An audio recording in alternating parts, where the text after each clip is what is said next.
Today I'm finally going to be making the cereal that you guys have been asking for since forever, and today I finally have some time off so I can actually make it.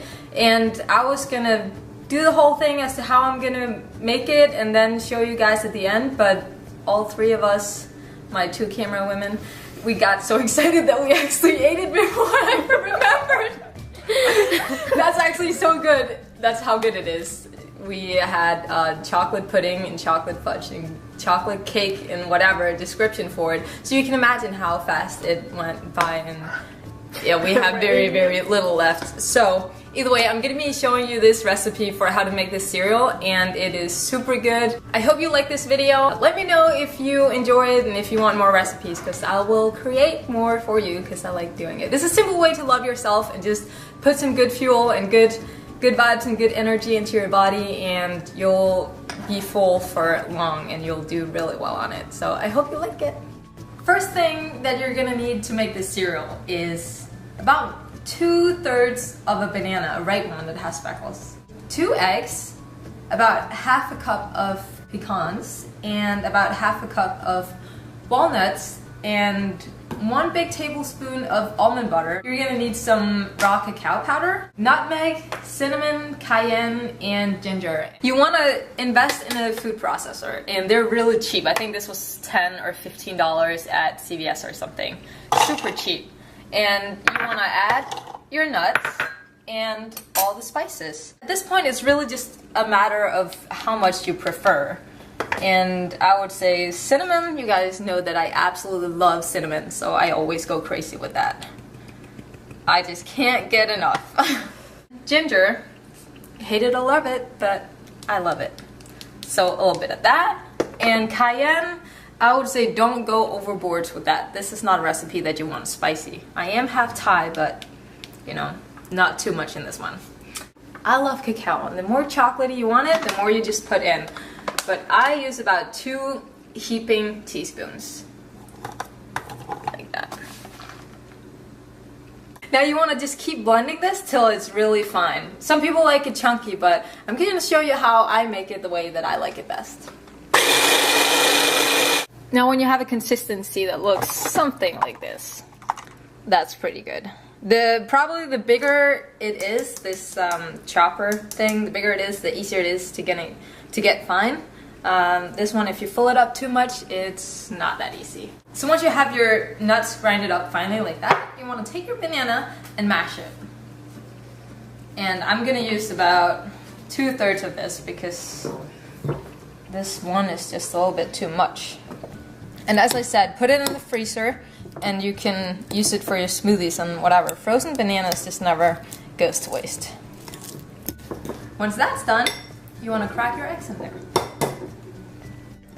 The yolk is so nice and yellow, and it's just super delicious. Whisk it in there. And add your nuts.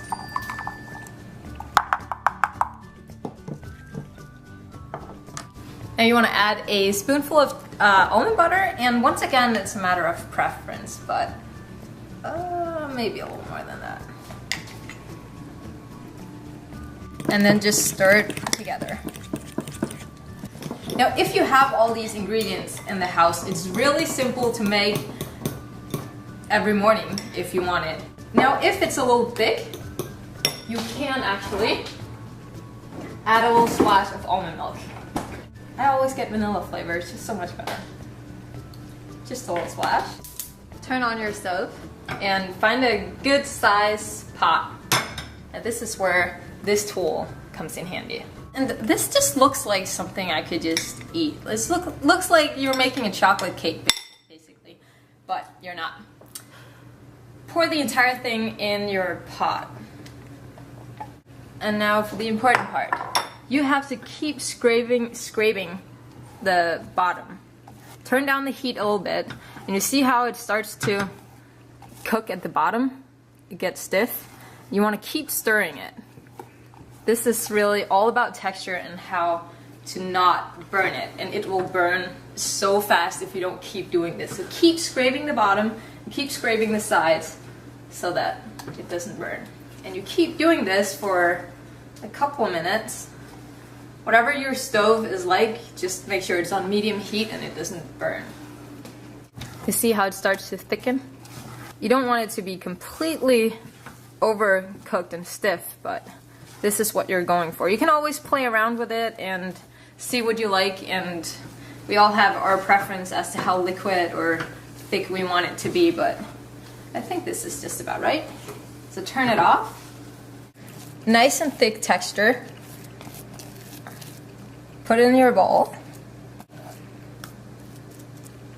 And there is your cereal. As you can see, this is probably a size that would be good enough for me, and this is what's left. And I usually put it in the fridge, and it's great to have as a snack when I just come home and I need something really fast, or just even as an entire meal, but I can't eat the whole thing. I think you're gonna be surprised as to how filling this is and how much you can actually eat.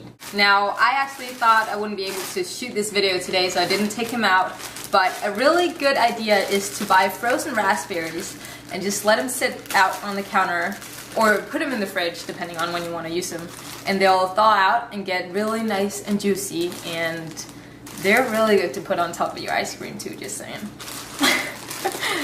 But add some raspberries to that, add a splash of raw milk to that, or almond milk or hemp milk or whatever milk it is that you prefer. And it's super simple. As I said, if you want to make this in the morning, it doesn't really take that long. Once you made it the first time and you know how to do it and how much you want of each thing, then it really is super fast. And there you have it. It's like chocolate cake and pudding. Oh yeah, that's actually really... Poor Diana's breakfast is about to be eaten. That's why we have this.